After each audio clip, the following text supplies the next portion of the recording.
책으로 만나는 가을 개병 문화 오송이입니다. 지난 시간에 이어 이은희 도생님 모시고 가위바위보 문명론에 대해 말씀 나누겠습니다. 도생님 안녕하세요. 네, 안녕하세요. 지난 시간에는 동양과 서양의 놀이문화인 가위바위보와 동전 던지기를 알아봤죠. 놀이문화를 통해 인류 문화를 해석할 수 있다는 것에서 저자의 탁월한 식견을 느낄 수 있었는데요. 가위바위보는 상대와 손만 있으면 가능한 놀이잖아요. 그래서인지 저자는 놀이하는 손에 주목하고 있죠. 네, 그동안 철학자와 과학자들이 강조해온 것은 이 일하는 손, 도구의 손이었습니다. 하지만 이 손의 용도는 또 있는데요. 그것이 바로 놀이하는 손입니다.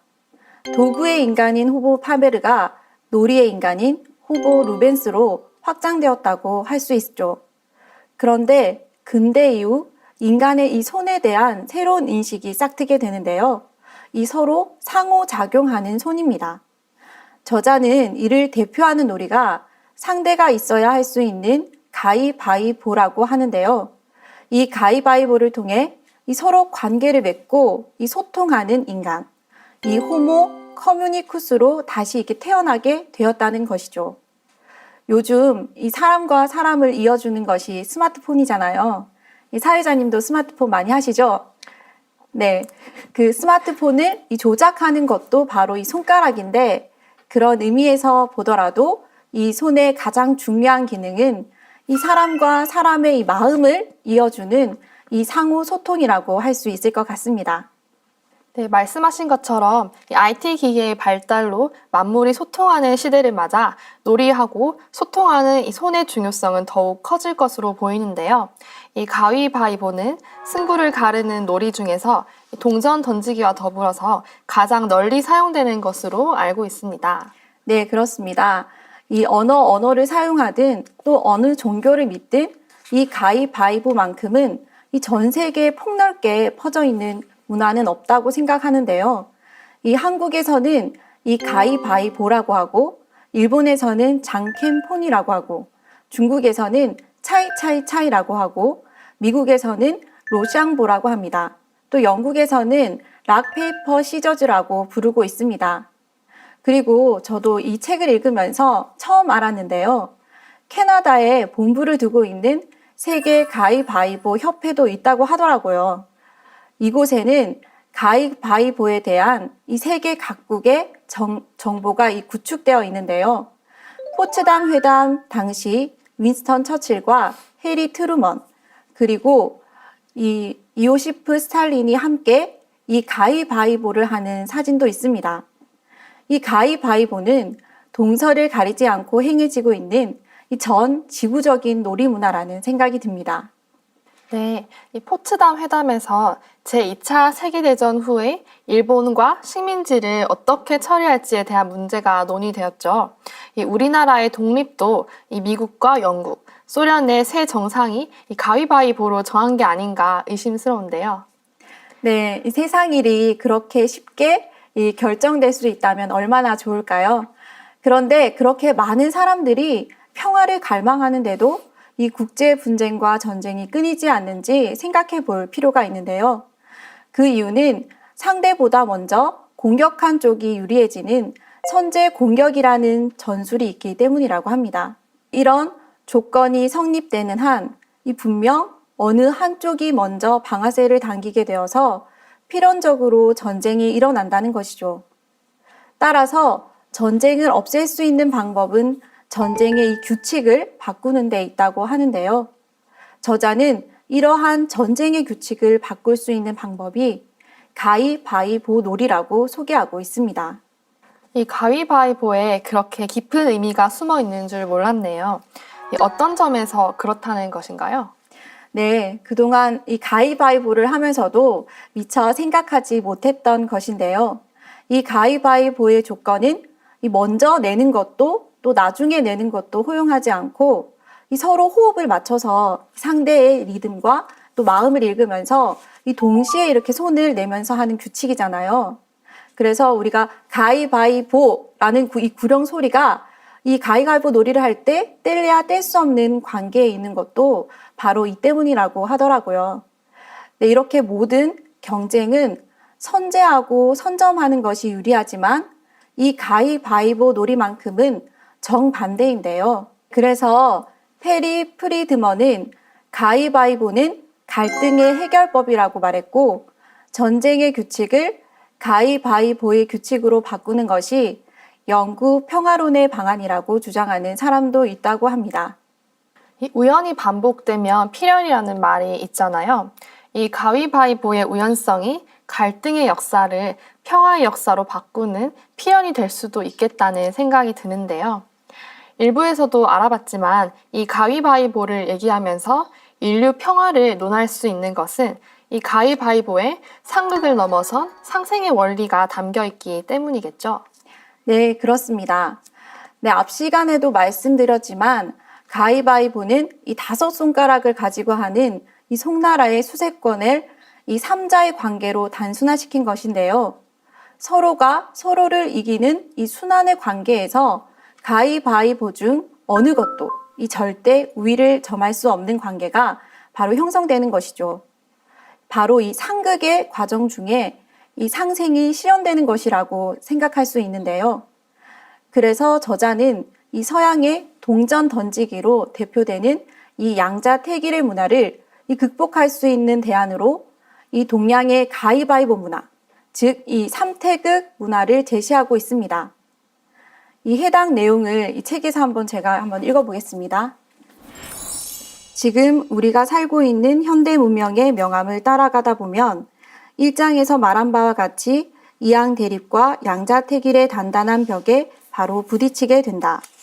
서양의 근대 문명은 동전의 양면을 동시에 바라보는 것에 실패했고 그 문명은 여전히 배중률의 싱글 리얼리티에 치우쳐져 있다. 이것이 정반합의 병증법적 논리이든 카를 구스타드 융의 심층 심리 이론이든 이양 대립의 동전 던지기 코드를 어떻게 극복하느냐 또는 해체하느냐가 중대한 문제로 따라다녔다. 그래서 이러한 문제를 조금씩 해체하는 과정 속에서 앞뒤면으로 양단하는 동전 던지기 코드가 점차 가위바위보 코드로 근접해가는 현상을 볼 수 있다. 그중 가장 먼저 나타난 것이 현대 물리과학 분야이다. 이 자연을 음양의 대립으로 바라보는 관점에서 이 음양토가 조화를 이루는 삼자 구조로 전환되고 있다는 것이군요. 네, 저자는 그 예로 현대 물리학 중에서 양자론을 들고 있는데요. 닐스 보의 양자론은 이 서양의 이양 대립의 시스템에서 음양의 상보성으로 눈을 돌린 이 획기적인 연구의 시작이라고 합니다. 그런데 이 보어는 양자론 해석을 거의 완성해 갈 때쯤 1937년에 중국을 방문했다고 하는데요. 그때 자신이 주장해온 대립자의 상보성 개념과 이 중국의 음양 사상이 일치한다는 사실을 발견하고 깊은 감명을 받았다고 해요. 앞서도 동양의 역철학에서 이 음양이 서로 상극으로 대립하면서도 상생으로 변화를 지어낸다는 것을 알아봤는데요. 이 닐스 보어에게 이 역철학은 그가 연구하고 있던 이 양자론 해석을 뒷받침하고 확신을 갖게 하는 근거가 되었던 것이죠. 그런데 이 책에서 흥미로운 것은 동북아 3국을 가위바위보에 비유한 것인데요. 이 중국을 보, 일본을 바위, 그리고 우리나라를 가위에 비유하고 있죠. 우선 중국을 보에 비유한 이유가 무엇인가요? 네, 이 3국을 지리적인 특성을 통해서 한번 살펴보면 이 중국은 이 유라시아 대륙과 이어진 대륙이고 일본은 약 이 수천 개의 섬들로 이루어진 이 해양 국가입니다. 그리고 우리나라는 이 한쪽은 유라시아 대륙과 이어지고 이 삼면이 바다와 접해 있는 이 반도잖아요.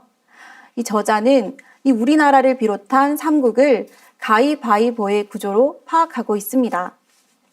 우선 이 중국 대륙을 이 보에 배정하고 있는데요. 이 손바닥을 최대한 펼친 이 형태가 이 대륙의 보와 비슷하다는 것이죠. 이 보의 이 손바닥은 이 넓음과 동시에 모든 것을 감싸는 이 관용의 덕을 만들어냈는데요.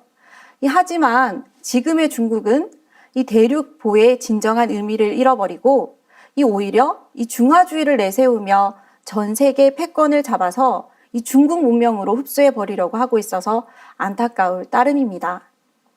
이 모든 것을 흡수해서 자기 것으로 만드는 중국, 이 보로 비유한 것이 납득이 가는데요.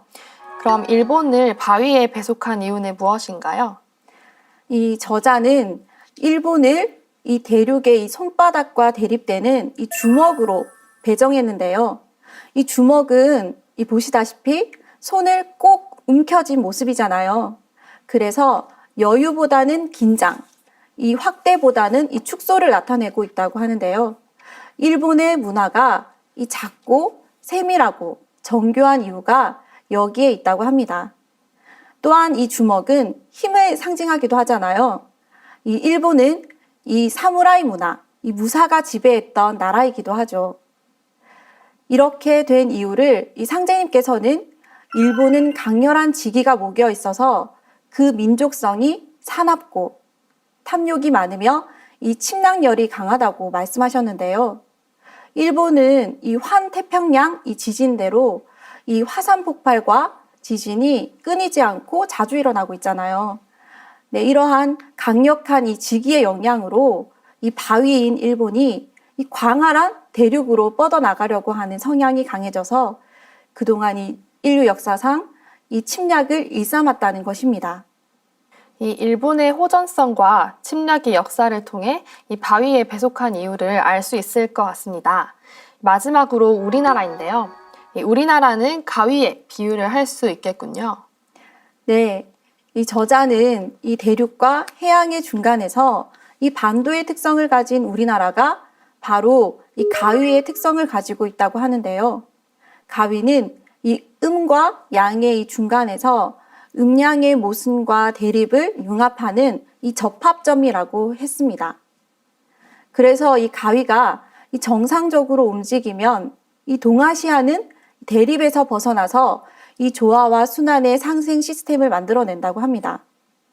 대립하는 이 물과 이 불 사이에서 이 가마솥이 있으면 맛있는 음식을 만들 수 있는 것처럼 말이죠.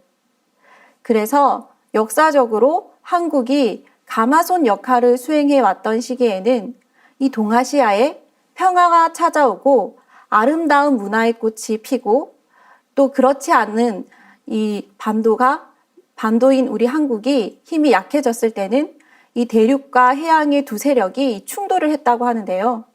이 때문에 저자는 이 한국이 이 동아시아 전체의 생명선이라고 정의하고 있습니다. 네, 지금까지 인류 문화를 가위바위보의 놀이문화로 알아봤는데요. 이 가위바위보를 통해 인류 역사와 문화를 보는 시야가 넓어진 것 같습니다. 그럼 마지막으로 정리 말씀 부탁드립니다. 이 책을 읽으면서 이 가위바위보를 통해 인류 문화뿐만 아니라 이 동아시아의 역학관계도 읽어낼 수 있다는 것이 참 놀라웠는데요. 이 책의 저자는 21세기 복잡하게 얽혀있는 이 한중일 관계에 새로운 미래를 여는 유일한 해결책으로 이 가위바위보 코드를 사용하는 것이라고 말합니다. 이 기러기들이 비행을 할 때는 최초의 한 마리가 날아올라서 두 번째를 위해서 이 길을 열고 이 두 번째는 세 번째에게 길을 안내하고 그렇게 차례대로 날아가다가 선두에 선 기러기가 지치면 스스로 이 무리의 맨 뒤로 물러나서 다른 기러기들에게 이 선두를 양보한다고 합니다. 결국 모든 기러기가 차례차례 무리의 선두와 이 후미를 맡게 되는 것입니다. 그래서 이 어떤 기러기도 선두에 있다고 이 우월감을 갖거나 또 맨 뒤에 있다고 열등감을 갖지는 않습니다. 이 가위바위보도 마찬가지입니다. 이겼다고 우월감을 갖거나 졌다고 열등감을 갖지 않습니다. 이 막강한 군사력과 이 경제력의 이 힘겨루기가 아닙니다. 이 가위바위보 구조에서 이 가위바위보의 이 승부는 서로 도움을 주고받으면서 이 둥글게 회전하는 이 상생의 구조인 것입니다.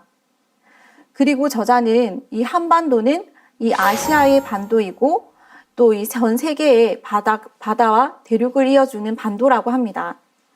그래서 이 바위와 이 보 사이에 강력한 반도가 있으면 세계의 지정학적 충돌을 바꿀 수 있다고 하는데요. 여기에 좀 더 부연해서 말씀을 드리면 한국은 반도이기도 하지만 전 세계 지도에서 보면 지구의 핵, 이 혈자리에 해당합니다. 이 핵에서 강력한 생명력이 발동하잖아요. 그래서 이 한반도는 이 중국과 일본을 포함한 이 동북아시아뿐만 아니라 이 전 세계가 대립과 이 갈등을 극복해서 이 한 가족이 되게 하는 이 힘의 원천이 되는 것입니다. 미래학자인 제러미 리프킨도 이 한국이야말로 이 아시아 연합을 주도할 가장 이상적인 국가다. 한국은 아메리칸 드림과 유러피언 드림을 잇는 이 가교 역할을 하는 이 나라다라고 하면서 세계의 갈등을 풀고 이 조화를 이루는 이 한반도의 역할과 위상을 예견했는데요. 이 책을 읽으면서 그리고 이 세계 석각들의 이야기에서 조선이 세계의 1등국이 된다. 장차 조선이 천하의 도주국이 되리라고 하신 이 상제님의 말씀이 더욱 크게 와닿았습니다. 네, 이은희 조생님과 가위바위보 문명론에 대해 말씀 나눴는데요. 이 가위바위보를 통해 동북아시아 3국의 특성과 이 미래 관계를 새롭게 이해할 수 있었습니다. 조생님 말씀 감사합니다. 네, 감사합니다. 일의 긴장을 풀고 생활의 의욕을 높이기 위해 고안된 놀이문화. 그 중에서 가위바위보는 이 대립과 갈등을 풀고 공평한 승부를 내는 데 효과적인데요. 이 가위바위보를 통해 개인을 넘어 세계의 평화를 이룰 수 있다는 것에서 놀이문화에 담긴 인류의 지혜를 느낄 수 있었습니다. 놀이문화에 담긴 인류 문명의 구성 틀을 깨닫고자 하는 분들께 가위바위보 문명론을 권해드립니다.